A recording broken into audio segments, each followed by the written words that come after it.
রাধে রাধে বন্ধুরা, রাধারানীর পরিবারে তোমাদের সকলকে স্বাগত। আজকে আবার আরেকটি রেসিপি নিয়ে চলে এলাম। আজকে তোমাদের সাথে আমি শেয়ার করব শীতের এই সবুজ সবজি সিম। এই রেসিপিটি আমরা অনেকেই পছন্দ করি না, তবে এইভাবে রান্না করলে সবজিটি কিন্তু দারুণ লাগে খেতে। তো আমি দেখো প্রথমেই সিম নিয়ে নিয়েছি। এবার এই সিমগুলোকে হাতের সাহায্যেই কিন্তু কেটে নেওয়া যায়। দুই দিকের আঁশটাকে ভালো করে ফেলে এবারে দেখো এইভাবে কেটে নিতে হবে। এটা কাটার জন্য কিন্তু ছুরি কাঁচি কিছুই প্রয়োজন হয় না, হাত দিয়ে কেটে নেওয়া যায়। সিমটা আমি ভালোভাবে কেটে ধুয়ে নিয়েছি। আর নিয়েছি একটা আলু এরকম লম্বা লম্বা করে কেটে, আর নিয়েছি একটা টমেটো এরকম লম্বা করে কেটে।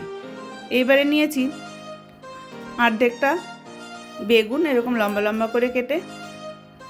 এবার সমস্ত সবজি আমার কাটা হয়ে গেছে, সবজিগুলো আমি হালকা ভেজে নেব। এবার প্রথমে কড়া বসিয়ে কড়াতে দিয়ে দিলাম তেল। তেল গরম হয়ে গেলে প্রথমে আমি বড়িটা ভেজে নেব। এই সিমের সবজিটা আজকে আমি বড়ি দিয়ে রান্না করব। সিম, আলু, বেগুন আর বড়ি দিয়ে হবে সিমের তরকারি। তার জন্য বড়িটা ভাজা হয়ে গেল। এবার বড়ি ভাজার পরে আমি ভেজে নেব আলুটা। আলুটা দিয়ে সামান্য পরিমাণে লবণ আর হলুদ দিয়ে আলুটাকে লাল লাল করে একটু ভেজে নেব।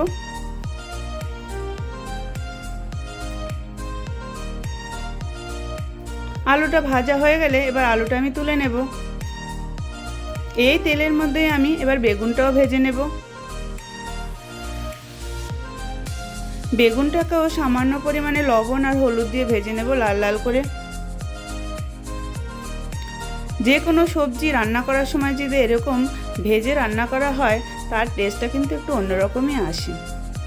এবার দেখো বেগুনটাও আমার ভাজা হয়ে গেছে। এবার বেগুনগুলো আমি তুলে নেব। তারপরে এই তেলের মধ্যে আমি দিয়ে দিলাম একটা তেজপাতা ফোড়ন, আর দিয়ে দিলাম ছোটো চামচের 1 চামচ কালো জিরে ফোড়ন। ফোড়নটা ভাজা হয়ে গেলে এবার দিয়ে দিলাম আমি কেটে রাখা সিমগুলো দিয়ে জাস্ট 1 মিনিট নেড়ে চেড়ে একটু ভাজা ভাজা করে নেব। তারপরে দিয়ে দিলাম পরিমাণ মতো লবণ, আর দিয়ে দিলাম সামান্য পরিমাণে হলুদ গুঁড়ো দিয়ে আবার একটু নেড়ে চেড়ে এবারে সিমগুলো চারিদিকে একটু ফাঁকা করে মাঝখানটায় আমি তেলের মধ্যে দিয়ে দিলাম একটুখানি আদা বাটা, আর দিয়ে দিলাম 4টে কাঁচা লঙ্কা চেরা। এবারে আদাটাকে একটু ভাজা ভাজা করে নেব।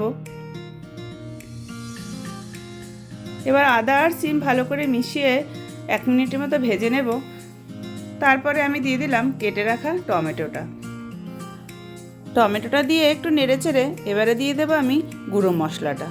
প্রথমে দিয়ে দিলাম ছোটো চামচের 1 চামচ জিরে গুঁড়ো, আর দিয়ে দিলাম 1 চামচ হলুদ গুঁড়ো, আর দিলাম সামান্য পরিমাণে ঝাল লঙ্কার গুঁড়ো। এবারে অল্প জল দিয়ে মশলাটাকে ভালো করে কষিয়ে নেব। কষানোর সময় আমি ভেজে রাখা আলুটাও দিয়ে দিলাম, দিয়ে আলু আর সমস্ত সবজি একসাথে ভালো করে কষিয়ে নেব। কষানো হয়ে গেলে আমি 2 মিনিটের জন্য ঢাকনা চাপা দিয়ে রান্না করব। ফিরে এলাম 2 মিনিট বাদে। আলু সবজি কিন্তু আমার মোটামুটি সিদ্ধ হয়ে এসছে। এবার আমি নেড়েচেড়ে আর একটুখানি কষিয়ে নেব। কষানো হয়ে গেলে এবার আমি পরিমাণ মতো জল দিয়ে দেব। জলটা দিতে হবে আলু আর সিমটা সিদ্ধ হতে যতটুকু জলের প্রয়োজন হবে ততটুকু জল দিলেই কিন্তু হবে। এবারে আমি দিয়ে দেবো পরিমাণ মতো লবণ। লবণটা একটু বুঝে শুনেই দিতে হবে, কারণ সমস্ত সবজি ভাজার সময় কিন্তু আমি লবণ দিয়েছিলাম। এখনই আমি 3-4 মিনিটের জন্য ঢাকনা চাপা দিয়ে ঢেকে দেব। ফিরে এলাম 4 মিনিট বাদে। দেখো সিমও সিদ্ধ হয়ে গেছে আর আলুটাও কিন্তু মোটামুটি সিদ্ধ হয়ে গেছে। এখন আমি ভেজে রাখা বড়িগুলো দিয়ে দেব। দিয়ে দিলাম ভেজে রাখা বেগুন।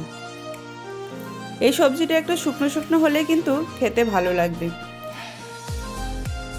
বেগুন বড়ি দিয়ে এবারে আমি আবার 2 মিনিটের জন্য ঢেকে দেব। ফিরে এলাম 2 মিনিট বাদে। এখন কিন্তু আমার সবজিটি একদম রেডি। এই সময় আমি দিয়ে দিলাম সামান্য পরিমাণে চিনি, আর দিয়ে দেব কেটে রাখা ধনেপাতা কুচি। এবার দিলাম সামান্য পরিমাণে গরম মশলা। এইভাবে এই সিমের রেসিপিটি রান্না করলে যারা সিম পছন্দ করে না তারাও কিন্তু ট্রাই করে দেখবে যে হ্যাঁ রেসিপিটি কেমন হয়েছে, একবার খেয়ে দেখি। তো দেখো সিম কিন্তু আমার পুরোপুরি রেডি। এবার আমি সামান্য পরিমাণে ঘি দিয়ে দিলাম ওপর থেকে। এই বড়ি সিমের রেসিপিটি গরম ভাত, রুটি, পরোটা সব কিছুর সাথেই দারুণ লাগে। তোমরা একদিন ট্রাই করে দেখো সিমের রেসিপিটি কেমন হলো। আর তোমাদের যদি ভালো লাগে তোমরা আমার রেসিপিটিকে শেয়ার করো। রেসিপিটি যদি তোমাদের ভালো লাগে লাইক শেয়ার কমেন্ট করো, আর এরকম নিত্য নতুন রেসিপি পাওয়ার জন্য আমার চ্যানেলটিকে সাবস্ক্রাইব করে রাখার অনুরোধ রইল।